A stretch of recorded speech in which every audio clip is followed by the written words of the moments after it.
nosotros lo repetimos en Uruguay y encontramos que mujeres que nunca en la vida tuvieron nada que ver con el trabajo con plaguicidas encontraban niveles altísimos.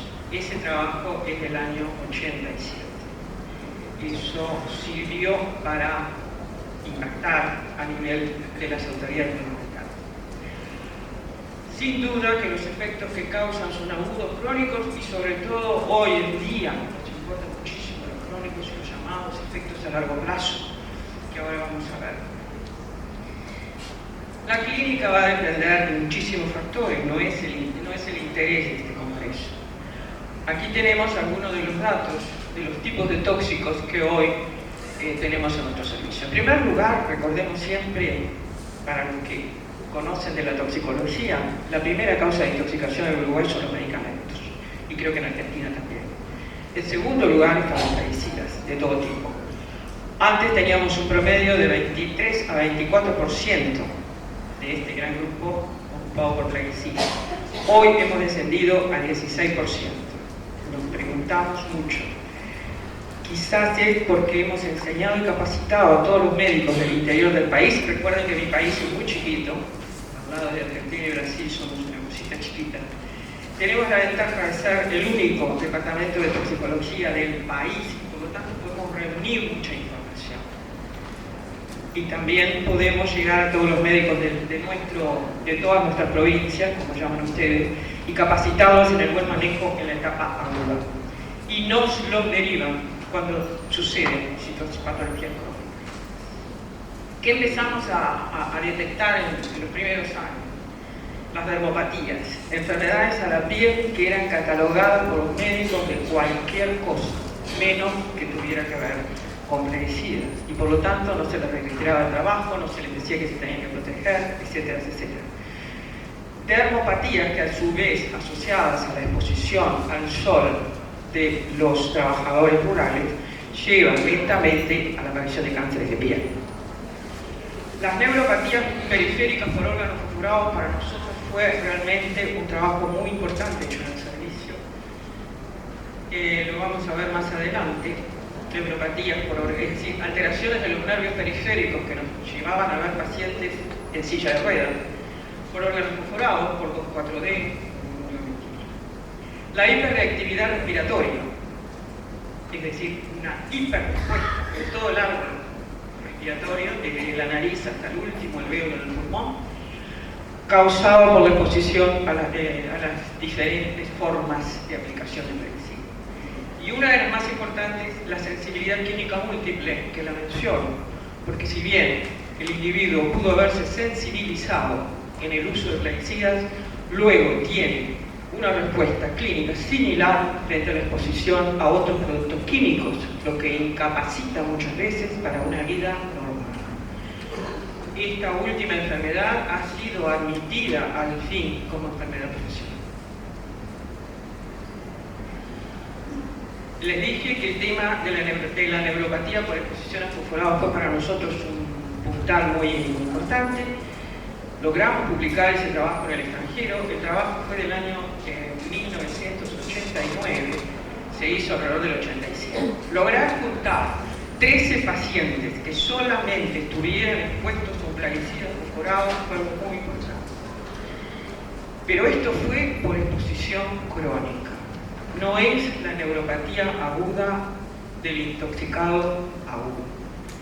Esto se ve en aquellas personas que han trabajado, que han expuesto, pero nunca llegaron a tener un cuadro agudo, o aquellas personas, por alguna manera u otra en su entorno, están expuestos a plaguicidas y desarrollan esta polineuropatía. Esto no estaba reconocido en la literatura, nos la negaron durante muchos años. Hay trabajos experimentales en animales que lo demostraban, pero no lo sabían más. Logramos publicarlo en una revista extranjera. A partir de ahí, los médicos empezaron a buscar. Y es un estudio que se hace muy fácil. Con un buen estudio eléctrico de miembros inferiores y una buena historia clínica llegan al diagnóstico. Por supuesto que hay otras polineuropatías debidas a tóxicos. Los productos químicos todos producen alteraciones y enfermedades. Los plaguicidas son uno más dentro de ellos. Puede ser un grupo más importante según la región donde estemos, según los procesos productivos que tengamos. Pero, de hecho, todos ingresan al organismo, todo aquello que ingresa a nuestro organismo en algún momento nos va a causar alguna consecuencia. Efectos crónicos a largo plazo, ya lo estuvo mencionando el doctor.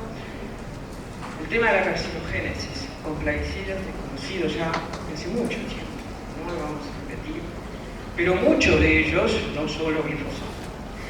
El otro tema es la disrupción endócrina. Este es un tema que se está manejando desde hace unos cuantos años, que ahora lo vamos a ver. Las alteraciones reproductivas, como lo acaban de mostrar, las alteraciones neuropsicológicas, que son muy importantes, las inmunológicas y la genotoxicidad de más nivel. Plaguicidas y cáncer, bueno, ahí tienen el 2,4-D, que antes que el glifosato se usaba el 2,4-D, se usó muchísimo. Linfomas, sarcomas, cánceres de próstata, estómago, bueno, ahí tienen triacinas y atracinas. Las atracinas se han usado muchísimo y se siguen usando. Están prohibidas en muchos países de Europa y Estados Unidos por la contaminación de las aguas. Sin embargo, en nuestra zona están presentes. Bueno, los arsenicales, cuando ayer hablaban de las minas, el país vecino de ustedes, Chile, la problemática del arsénico. Para extraer el cobre les ha quedado todo el arsénico arribita de la tierra. Los órganos clorados, hay literatura a montones que demuestran estas patologías. Los órganos perforados también. Ahora, hay otras enfermedades que no son solo cáncer y no por eso menos invalidantes muchas veces. Hoy en día se vincula el Parkinson o muchos de los movimientos anormales inconscientes que presenta el paciente, vinculados con el uso de o exposición a plaguicidas en general. Es muy difícil, como vamos a ver ahora, poder decir que un trabajador rural no se va a poner a un plaguicida nunca. Como les dije, buscar 13 pacientes expuestos a fosforosa exclusivamente nos llevó 2 años. El Alzheimer también ya se está comentando. Bueno, la dermatitis, la neurotoxicidad y lo que ya habíamos visto. La exposición prolongada a bajos niveles es lo que más nos debe de importar desde hoy, desde ayer y en el futuro, porque tiene genotoxicidad. Cuando alteramos el material genético nuestro, la cosa es muy diferente, no sabemos a dónde podemos llegar. Pero lo más importante de hoy en día y a lo que más estamos abocados tiene que ver con toda la problemática infantil. Ya lo dijo también el colega que me precedió, las ventanas críticas o ventanas de vulnerabilidad que tenemos fundamentalmente cuando nos exponemos a sustancias químicas y sin duda a nivel del mundo.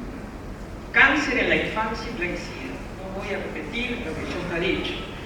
Cantidad de trabajos muy bien documentados hablan de las leucemias, sobre todo en niños, del linfoma no Hodgkin, del cáncer cerebral en adultos. Hemos tenido pacientes en Uruguay donde los neurocirujanos y los oncólogos nos han consultado porque la anatomía patológica de determinados tumores cerebrales no coincidía con ninguno de lo que ellos tenían documentados. La evolutividad de tumores cerebrales no bien clasificados anatómicamente, como les digo, en trabajadores con plaguicidas, en trabajadores expuestos a plaguicidas. Eso, por supuesto que no podemos publicar un tipo de esta sospecha con muy alta prevalencia tal vez, pero estamos esperando ver algo más, sobre todo informarnos mejor en la literatura, pero es un punto muy serio. El tema de la exposición parental hoy en día es fundamental. El servicio de oncología infantil de nuestro hospital pediátrico cada vez tienen más frecuencia de leucemias linfocíticas agudas y linfoma de Hodgkin en hijos de personas vinculadas a medicina. La disrupción endocrina. Sí, no sigo andando en este tema porque sé que ya todos ustedes lo conocen. Bueno, la disrupción hormonal en sí no es un efecto tóxico por el mismo, sino por lo que decimos acá, por el potencial mecanismo de desarrollo de enfermedades agudas y crónicas. Muchos plaguicidas, y sobre todo los que integraban el grupo de los COP, compuestos orgánicos persistentes, en muy bajas dosis pueden mimetizar a las hormonas de nuestro organismo, las pueden bloquear o las pueden estimular, y de ahí pueden surgir diferentes patologías. La disrupción endocrina se supone como hipótesis de los tumores hormonodependientes, que ya también lo mencionó mi colega. Nosotros hoy en las mujeres uruguayas, a partir de los 18 años, tenemos el cáncer de mama francamente documentado. Cada vez baja más la edad de aparición del cáncer de mama en la mujer. Y ahora les voy a mostrar un trabajo hecho en servicio. Las malformaciones del aparato genital es todo lo que ya habló el doctor. Las disfunciones reproductivas son fundamentales. La infertilidad y fundamentalmente la disminución de la espermatogénesis en trabajadores expuestos. El desarrollo sexual alterado. Hoy se admite que en muchos de la fauna nacen más seres femeninos que masculinos. Nos estamos feminizando. Hay un estudio de bueno, esto era con el efecto de la discusión, que no tiene mucho. Bueno, ¿qué hacemos nosotros entonces para ir resumiendo todavía?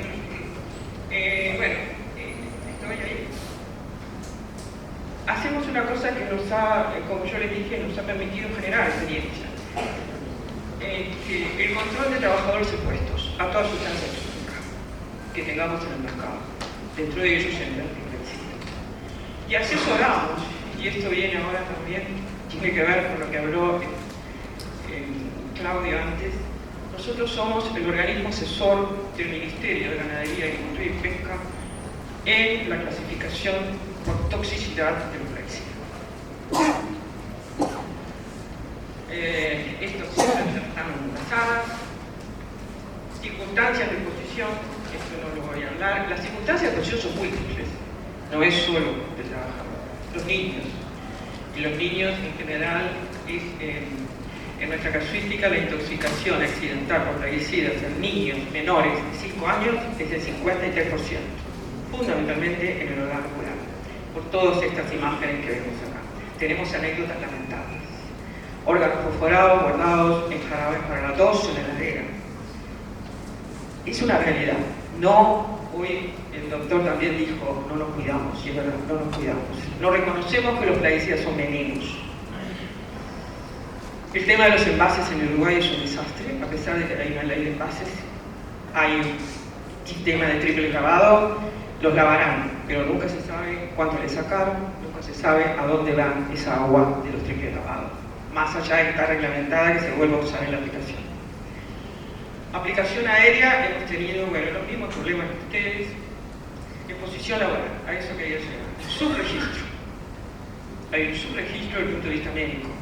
Los médicos todavía en nuestro país tienen mucha dificultad para diagnosticar una enfermedad crónica vinculante con plaguicidas.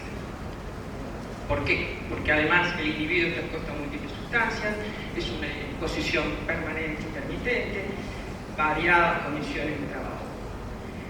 Existen ordenanzas a nivel del Ministerio de Salud Pública que tratan de controlar la exposición laboral. Hoy en día la exposición laboral de la mujer uruguaya a plaguicidas es muy importante en todos los vernáculos, fundamentalmente el tema forestación, que como sabrán en este momento crece el mercado. No se aplica el principio precautorio. Ayer también escuché ese tema por aquí. Hacemos una evaluación clínica de todos los trabajadores que se nos envían, hacemos un monitoreo biológico como corresponde, y bueno, se van controlando en forma periódica todos los años los formuladores de la industria química que hay en Uruguay, los aplicadores llamados domisanitarios, los que aplican en las escuelas, en los hospitales, en los cuarteles, que dependen del gobierno municipal, los aplicadores agrícolas de los cultivos frutícolas, exclusivamente. ¿Por qué? Porque la única fruta que nosotros exportamos son los cítricos, están sometidos a los controles de exportación. Por lo tanto, nos son enviados todos los trabajadores para ser controlados. Porque hubieron momentos que los trabajadores eran fumigados con clorpirifos y manatión antes de entrar a la cultivo. Y también algunos trabajadores del Ministerio de Agricultura. Bueno, como dije, asesoramos al Ministerio en el registro. Nuestro asesoramiento consiste en darles la escala de toxicidad, la clasificación por toxicidad. ¿En base a qué lo hacemos? Ya se habló de la dosis letal 50, es decir, lo que es toxicidad aguda. Evaluamos la toxicidad crónica. Y evaluamos la toxicidad a largo plazo. Buscamos en la literatura que existe y es mucha, todos los efectos crónicos que ya están reconocidos para los plaguicidas. Evaluamos de acuerdo al formulado. Y en el formulado le exigimos a la empresa que envíe el contenido exacto de cada principio activo y nos diga cuál es el otro ingrediente que acompaña a la formulación. Cuando empezamos a hacer eso, la sorpresa fue enorme. Nos encontrábamos con, además la palabra usada es muy especial, inertes. La formulación dice principio activo más inerte. De inerte no tiene nada. Encontramos otras sustancias como sileno, tolueno, formaldehído, alcohol metílico. Esas son las que recuerdo ahora. Es decir, clasificar un formulado no tiene nada que ver con clasificar un principio activo. El principio activo a veces es del 20% o del 30%. Todo lo demás es otra cosa. Utilizamos toda la bibliografía internacional, como les dije, que existe, y nos guiamos muchísimo por la experiencia generada en el departamento, de ver la gente trabajando con plaguicidas y ver los efectos. Otorgamos una categoría que muchísimas veces difiere con la que tiene la Organización Mundial de la Salud, que la conocemos muy bien. La última es la del 2009, que por supuesto sus referencias son antiguas y en general se basa en la empresa sintetizadora del plaguicida. Lo que nosotros tomamos en cuenta de la OMS es que ella recomienda tal cosa, y así lo hemos transmitido. No quiere decir que nosotros tengamos que cumplir con esa recomendación. Muchas veces difiere nuestra clasificación, hemos tenido dificultades, pero si decimos en la generalidad de la ley, el Ministerio de Ganadería nos respeta. En ese punto yo tengo algunas discrepancias. Podemos clasificar muy bien, pero tampoco eso nos sirve, tal vez de mucho. El tema de la capacitación de los individuos que trabajan con plaguicidas me parece que es un tema tal vez más importante. A veces ni siquiera respetan, por supuesto, lo que dice la etiqueta. ¿Y por qué no lo respetan? No alcanza solo con el saber leer y saber escribir para entender una etiqueta. Para mí ese es el problema fundamental. No alcanza con saber leer para entender que en un pedacito de papel así, con una letrita microscópica, me dice una enorme cantidad de cosas.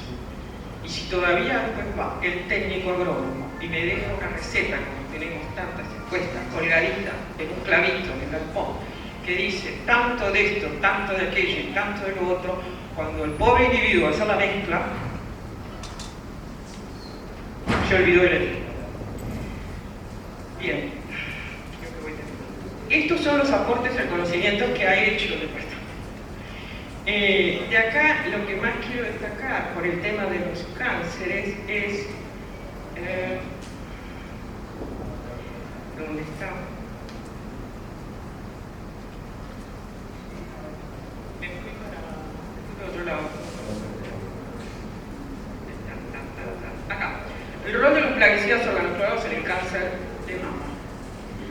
estudiamos una población de mujeres como portadoras de cáncer de mama, la comparamos con otra portadora de tumores benignos de mama y con un grupo control. Ninguno de los tres grupos tenía exposición conocida a plaguicidas organoclorados ni a ningún otro plaguicida. La mayoría de ellas eran amas de casa, son profesionales, maestras, profesoras, etcétera, que nunca habían manejado un plaguicida. Cuidado, más allá de lo que manejamos adentro de nuestra casa. Encontramos y coincide con trabajos presentados en la literatura. Este trabajo fue hecho entre el 98 y el 2000. Encontrar una población de cáncer de mama no era dificultoso en nuestro país, por eso se pudo encontrar rápido, lamentablemente, por el alto porcentaje que tenemos. Encontramos que, en primer lugar, me dijeron los químicos que nos hacen los análisis que estábamos mal de la cabeza si pensábamos que en el año 99-2000 íbamos a encontrar residuos de clorados en nuestras mujeres uruguayas, cuando están prohibidos hace tanto tiempo. La sorpresa fue para ellos lo que encontraron. Y lo compararon con lo que habíamos buscado en leche materna 15 años atrás, no diferían tanto. Bueno, finalmente encontramos un aumento de uno de los isómeros del HCH, es decir, del liptano, con mayor prevalencia en las mujeres que tenían tumores de mama. Se estudió la grasa peritumoral del tumor maligno, del tumor benigno y la grasa mamaria normal de las mujeres que no tenían tumor. Solamente aparecieron todos los derivados clorados en las tres muestras, pero el porcentaje del isómero beta del HCH fue el que estaba más alto en las mujeres con tumor maligno. Sirve de algo, sirve de mucho, sirve de poco. Sirve para darnos cuenta que, a pesar de productos que han sido prohibidos o no, que nunca sabemos lo que realmente se está usando, tenemos esta prohibición. Desafíos miles con este tema de plaguicidas. Informar sobre medidas de prevención, creo que no nos vamos hasta el cansancio a decir esto. Contribuir con las fuentes de información epidemiológica, reportando todos los casos que existan. Tratar de tener registros desde la salud de todo lo que se vincula salud con uso de plaguicidas. Identificar las situaciones de riesgo y poder actuar. De alguna manera, por lo menos los que trabajamos en la salud, y este no es un tema exclusivo de los médicos, este es un tema que involucra al ingeniero agrónomo, al veterinario, al sociólogo, a muchísimos. Orientar, exigir el control de la exposición laboral. Tenemos un decreto del Ministerio de Salud Pública en nuestro país que obliga al control de todo individuo que trabaja con plaguicidas. De ahí a que se cumpla todo, no estoy seguro. Y participar como académicos que somos en todos los proyectos de investigación que nos permitan poder brindar más información. Y bueno, esto es lo que estamos viviendo acá, así que no lo voy a repetir. La disminución del riesgo de salud requiere de un proceso participativo entre el sector salud, ambiente, agricultura, instituciones oficiales y la sociedad civil. Terminado este panel, primero de la mañana.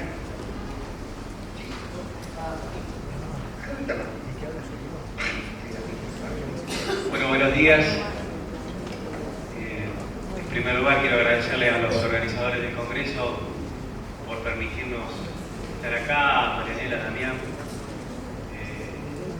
y por supuesto integrar este panel de excelentes expositores que me precedieron en la palabra. Así que la idea, yo soy abogado, como decía Carlos Manesi, asesor jurídico del Movimiento Campesino Liberación, una agrupación ecologista de mi ciudad, y también estamos trabajando con un equipo del MSL en la asesoría agraria del diputado nacional Carlos Heller, en el bloque No Encuentro, tratando de elaborar proyectos que hagan el cambio del modelo productivo agropecuario en la Argentina.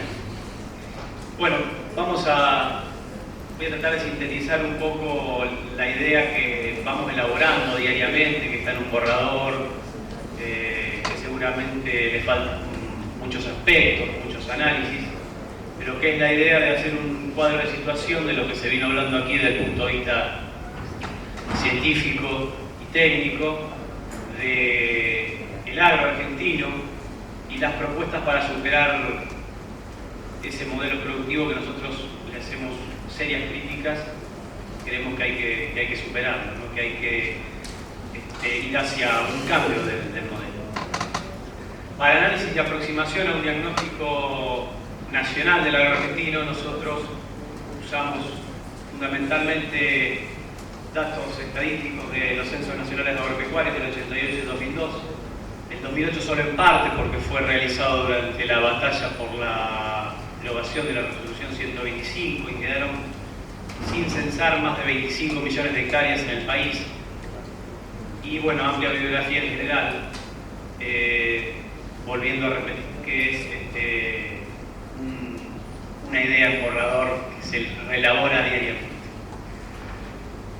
La introducción que nosotros queremos hacer es que en lo que es el modelo agropecuario argentino y comenzando por el mundo, por nuestra casa mayor, hay un nuevo escenario político, económico y social en el contexto mundial por el fin de la bipolaridad entre el mundo capitalista y el mundo comunista, la caída de la Unión Soviética, de los países socialistas del Este, dan lugar a un nuevo escenario político donde hay un avance impresionante de las fuerzas del capital, fundamentalmente en los países centrales, sobre los sujetos del agro, sofisticando todos los métodos de explotación y de trabajo, por lo menos de 20 años, 30 años también a esta parte, pero que se ha intensificado en los últimos 20 años. Hay nuevas instancias de dominación que responden a las necesidades del capital transnacional predominante, y en nuestro país lo vemos claramente, esa sofisticación tiene que ver con un paquete tecnológico basado en el uso intensivo de insumos. El panorama nos presenta grandes monopolios que operan en el modelo agropecuario argentino y latinoamericano, sin realizar ningún tipo de transferencia de conocimientos, tecnología ni aprendizaje. Explotan salvajemente los bienes naturales, extrayendo las ganancias de nuestros países y obviamente contribuye, como se vio aquí, al deterioro y a la contaminación ambiental. Hay una profundización de la concentración de la propiedad, de la tenencia y del uso de la tierra. Decimos propiedad diferenciándola de la tenencia, porque la tenencia no significa la propiedad, sino tener y usar esa tierra a partir, por ejemplo, de los contratos de alquiler, de arrendamientos.